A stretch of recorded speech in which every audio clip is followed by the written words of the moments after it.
Sahabat, saya sampaikan kepada kita, waktu tidak akan menunggu. Kalau kita berbicara tentang waktu, maka kita perlu melihat bagaimana waktu kehidupan setiap orang itu dalam batas-batas yang telah ditentukan oleh Tuhan. Saya bagikan Kejadian pasal 27 ayat 2. Berkatalah Ishak, lihat, aku sudah tua, aku tidak tahu bila hari kematianku. Ishak, anaknya Abraham, berkata, lihat, aku sudah tua, aku tidak tahu bila hari kematianku. Ada sebuah cerita dari Prancis di tahun 1965. Seorang bernama André Francois Raffaele, umur 47 tahun. Dan dia pengacara. Di mana Andre ini, saya sebut Andre ya, atau Raffaele, dengan Clement ya, atau Lois, kita lebih familiar, dengan satu ibu namanya Lois Clement yang berumur 90 tahun di kota Arles. Apa yang terjadi antara dua orang ini? Sang pengacara muda ini yang berumur 47 tahun menyewa apartemen, ya, membeli apartemen dari yang namanya Clement ini, Lois ini. Nah, waktu dia beli apartemen tersebut, umurnya 47 tahun. Dan umur ya Clement ini 90 tahun. Perjanjiannya begini. Saya beli apartemenmu, ya, dan Lois Clement ini bilang, oke, saya mau jual. Lalu si pengacara ini berpikir, umur 90 tahun, berapa lama lagi hidupnya? Ya udah begini aja, saya kasih perjanjian. Ini pengacara nih. Saya beli, saya bayar tiap bulan $500. Saya beli, ibu boleh tinggal di sini. Ibu tetap tinggal di sini sampai ketika ibu sudah dipanggil Tuhan. Sudah dipanggil Tuhan, tidak ada lagi, apartemen ini baru jadi milik saya.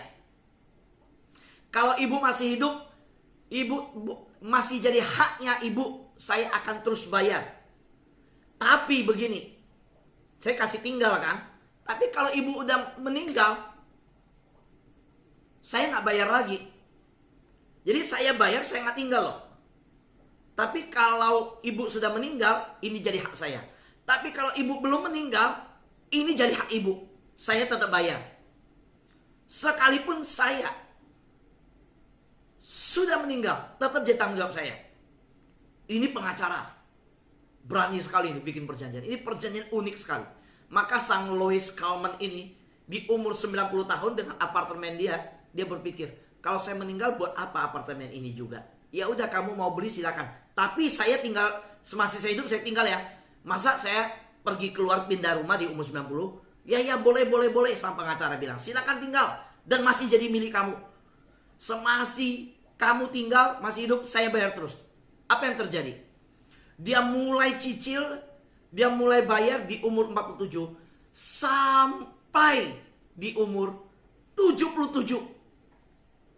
Raffaele ini umur 77 meninggal. Dan tahu apa yang terjadi? Si Lois Clement ini dari umur 90 terima bayaran apartemen cicilannya. Dan dia tutup usia di umur 122.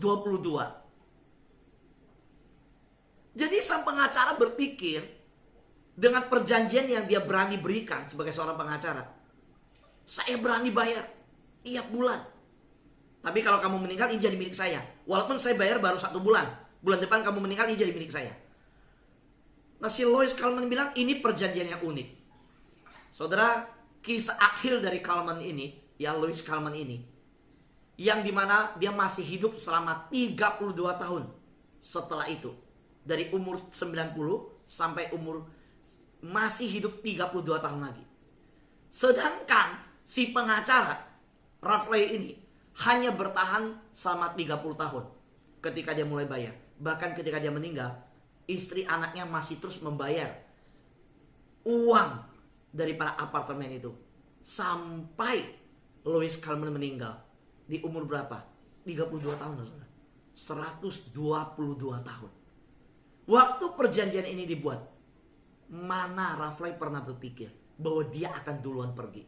Waktu dia ambil apartemen itu dengan perjanjian itu, dia berpikir, ini Oma pasti pergi duluan. Oma ini pasti tidak bertahan lama. Tapi apa yang terjadi? Umurnya lebih tua. Nah, sahabat yang saya kasih dalam Tuhan, tidak seorang pun tahu hari esok. Lukas pasal 12 ayat 20. Firman Tuhan berkata, hai engkau orang bodoh, pada malam ini juga jiwamu akan diambil daripadamu. Dan apa yang telah kau sediakan, untuk siapakah itu nanti? Sahabat, kalau pagi ini ya kita bisa bertemu dalam doa fajar, saya percaya kita orang yang masih diberi anugerah. Amin. Kalau kita bersama-sama yang hari ini renungkan pertanyaan ini, apa yang telah kau sediakan, untuk siapakah itu nanti? Saya pernah melayani satu keluarga yang hanya punya satu anak putri. Waktu anak putrinya SMA saya kenal, waktu kuliah saya kenal. Suatu hari bapaknya kasih sebuah pertanyaan ke saya. Pak Fu, pernah gak Pak Fu mikir, saya kerja mati-matian, semua harta ini akan turunkan ke anak putri saya. Saya mikir loh, saya butuh Pak Fu doain satu hal. Apa Pak? Saya bilang, kalau putri saya gak hati-hati dapat pasangan, dapat pria yang, maaf kata, gak bener, kalau pakai bahasa yang sedikit ini, brengsek, nggak hidupnya nggak bener. Buat apa semua yang saya perjuangkan? Oh, dia anak satu-satunya, istri saya udah dipanggil Tuhan. Semua yang saya kerja siang, pagi, malam, begitu keras saya tabung uang. Semua yang saya sediakan untuk siapa? Untuk putri saya. Tapi kalau putri saya menikah dengan orang yang tidak tepat, pria yang nggak bener, betapa sia-sianya hidup saya. Saya bilang, Pak, berdoa, yuk kita sama-sama berdoa. Kita tidak tahu hari esok. Bapak bicara sama saya sebuah ungkapan yang jelas bahwa hari esok kita nggak tahu. Sahabat, saya tidak tahu jelas hidup kita masing-masing. Semua seperti Bapak tadi ada kekhawatiran. Semua ada pergumulan. Ada yang sedang bergumul berpikir tentang menantunya. Ada yang mungkin bergumul tentang anaknya sendiri. Kita semua sekarang gak tahu masa depan anak kita. Ada yang sedang bergumul anak belum dapat pasangan. Bukan berarti udah dapat pasangan gak ada kekhawatiran. Ada kekhawatiran juga. Nah, kita gak tahu hari esok. Bagaimana dengan Coleman tadi, pengacara tadi, umur 47 tahun. Dengan sombongnya kasih perjanjian untuk apartemen orang. Wah, umur 90. Saya beli apartemenmu. Saya beli, kamu boleh tinggal. Dan tetap jadi hak kamu. Udah meninggal, baru jadi hak saya. Saya bayar tiap bulan. Nggak taunya, dia mati duluan. Yang umur 90, nggak mati-mati. Jadi, kita nggak tahu. Nggak ada seorang pun tahu hari esok. Lalu apa yang kita lakukan?